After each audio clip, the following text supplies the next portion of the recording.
سلام به رفقای همیشگی کانال. شاید شما هم این حس رو تجربه کرده باشین. وقتی توی واگن شلوغ متروی تهران وایسادی، گرمای نفس بقیه روی صورتته و یه حس بد، یه لرزش تو دلت میفته. داستان من دقیقاً از همچین لحظه‌ای شروع شد. اون روز مثل همیشه با کیف لپتاپ از سر کار داشتم میرفتم سمت خونه. واگن خانوما خیلی شلوغ بود. جایی واسه نشستن نبود.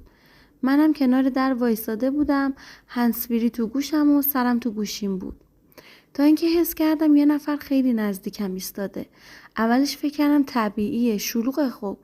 ولی یه لحظه دیدم یه دست آروم و بی صدا داره به کیفم یا بدنم نزدیک میشه.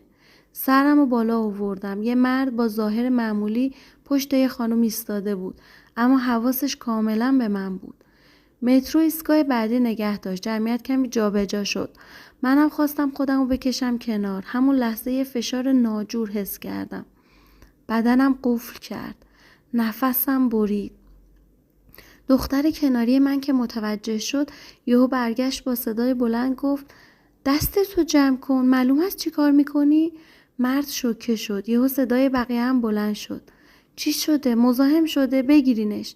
من فقط داشتم میلرزیدم. هیچی نگفتم. ولی نگاهم گفت همه چیو. ایستگاه بعد مردو پیاده کردن. یکی از خانوما گفت بیا با هم بریم پیش پلیس مترو شکایت کن. گفتم اگه بره دوباره یکی دیگر رو اذیت میکنه. پس بریم شکایت کنیم. اون روز شکایت کردم. گزارش نوشتم. شاید نتیجهش همون لحظه مشخص نشد.